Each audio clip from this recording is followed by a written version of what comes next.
football team, a lot of things showed his face that he was able to keep under wraps. And so I think they'll embrace having Dak Prescott back, just being the leader of that football team. Leighton Vander Esch echoed those sentiments to us on Thursday, D. Hall, calling Dak the heart and soul of this team, no question about it. And I just got to chill. We got football in 4 days, everybody. Cowboys and Steelers in the Hall of Fame game. It's going to be awesome. All right, let's continue our look here around the NFC East by taking to Giants camp and a big year ahead for Daniel Jones. Let him tell you about it. Yeah, I feel a lot more comfortable. I think it's nice. You mentioned learning it through Zoom last year and then getting here in person finally. And, I thought we did a good job with it, but it's definitely much easier knowing it, being able to have those, higher level conversations here early in camp. And I feel like we've made some steps already. So I know I'm more comfortable. I think our whole offense is a lot more comfortable this year. Daniel Jones there talking to MJ Acosta-Ruiz and Sean O'Hara on Back Together Saturday. And this Giants team was in the thick of this run for the NFC East. D. Hall last year came up just short as Washington took the division. But how do you feel about the Giants' chances this year to get back into that race? Hey, I tell you, hey, Rick, when you say they were in the hunt, that's an understatement. They scared the heck out of me because they beat us twice, us being the Washington football team. And so they had that tiebreaker. If Philly would not have pulled Jalen Hurts, maybe the Giants would have been the division champ, but we won't talk about that. But yes, when you talk about Daniel Jones and just the amount of pressure he has, if Saquon Barkley is back healthy for this Giants offense, think about the playmakers you're going to have. You're going to have Evan Ingram at tight end. You're going to have Saquon Barkley, one of the most dynamic running backs in the league. You're going to have Kenny Golladay on one side. Darius Slayton, who's proven to be a heck of a football player. Sterling Shepard in the slot. Goodness, I'll take those 5 skilled guys up against anybody. The question is, can our quarterback be more responsible with the football? The Giants are the team. Everyone's always talking about Dallas. I don't know about other people in Washington, but the team that scares me is that team right there, because when Daniel Jones figures it out, the weapons they put around him in that defense, when last time Washington played the Giants in New York, the Giants offense couldn't even move the ball. They didn't worry about it. The defense bailed them out, got a fumble, ran it in, and took the lead. It just happens like that when you play the Giants. They find a way to win games, and so they have to get Daniel Jones to, like I said, be more responsible with the football in the pocket. Yeah, D. Hall, you're right. And just going back to my Giants days, the Washington game for us was kind of like a scrimmage. We always had y'all numbers, so that wasn't much of a thing for you to see them get beat up. But yeah, you're right. The things that Daniel Jones that's been hitting him is his fumbles and interceptions, and those are the things that he has to control on his own. But lost kind of in the big free agent signing of Kenny Golladay, the first-round pick, Kadarius Toney, and then the big talk about Saquon Barkley, if he's going to be healthy, and it doesn't seem like he will be healthy to start the season, and they're not going to rush him back, is the offensive line kind of got ignored in the offseason. There was no significant free agent signing. There was no high draft pick.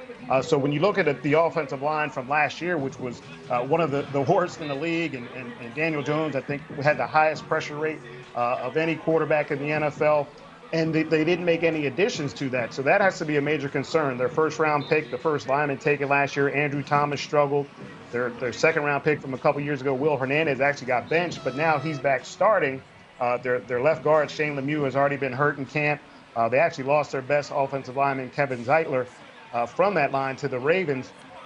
So they're really going with a lot of unproven, young, inexperienced guys who have been inconsistent up to this point or haven't played that much. Matt Pert will start at right tackle, the draft pick from last year. So there's a lot of question marks on that offensive line to go with the question marks with Daniel Jones himself, and also the big question mark of Saquon Barkley.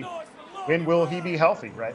Yeah, number 26, got to get him back on the field. Eli Manning told me this summer he fully expects a breakout season from Daniel Jones here going into year 3. The Philadelphia Eagles certainly hoping to get a big year from there. Now QB1, Jalen Hurts, as we take you to Philadelphia and listen in on the Eagles QB. There have been a lot of changes, and personally there have been a lot of changes throughout my career. Every year, whether it be a new coach, always something new. But I think Coach Sirianni coming in and everybody that we have here now, they're all great people, and I think we're just trying to get this thing rolling in the right direction, working together. have a great opportunity this training camp to get on the grass and just put work in, you know. So building that chemistry with one another is really important. All right, taking a look at Jalen Hurts out at Eagles camp right now, Mark. And where do they find success now with a new starting quarterback, new head coach, Nick Sirianni, new play caller, that whole deal? How does this thing turn into wins for the Eagles? Well, Rhett, they have to lean into the strengths of Jalen Hurts as a quarterback. Jalen Hurts isn't a sit in the pocket and throw the ball 30, 35 times a game quarterback. You have to lean into his strengths of a runner, a playmaker quarterback, not just as a passer. When he was at his best, his success at Alabama and at Oklahoma, it was as a dual threat quarterback. So now Nick Sirianni will have to incorporate those sort of elements that made Jalen Hurts a second-round pick and made him a star at Alabama and Oklahoma.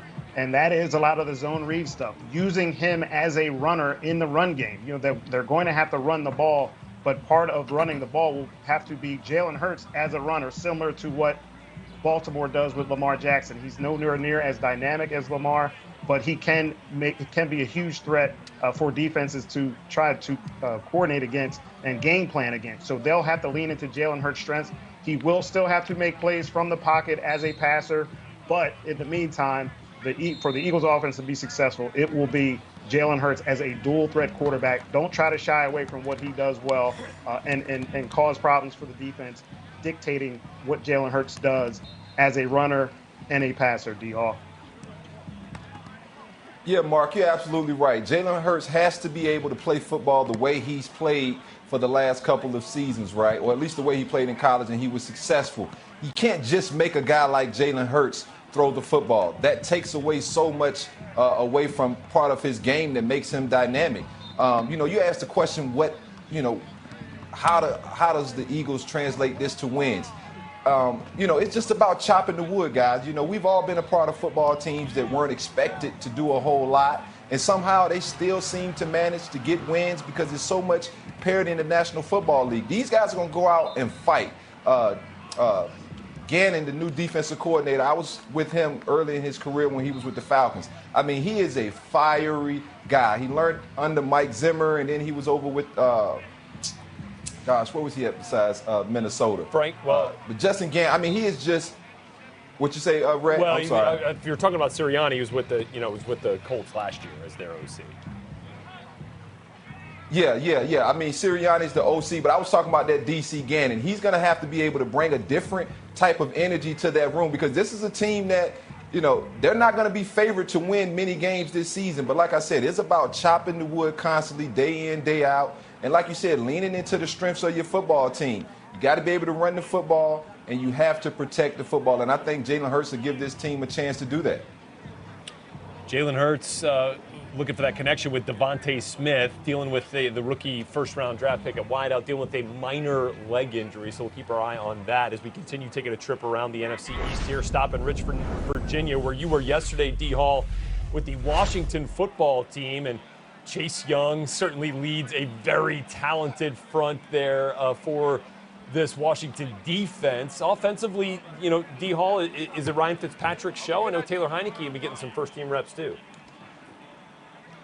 Yeah, and I mean, it's going to be a battle. Coach Rivera says it's going to be a quarterback battle, but I think all signs do point to Ryan Fitzpatrick, right? He's the 17-year veteran who's seen a little bit of everything, who's never really been given the keys to really any car to go out there and play. He even said it himself. This is the best situation he's been a part of because he understands he doesn't have to do a whole heck of a lot. Think about the way Washington won games last year.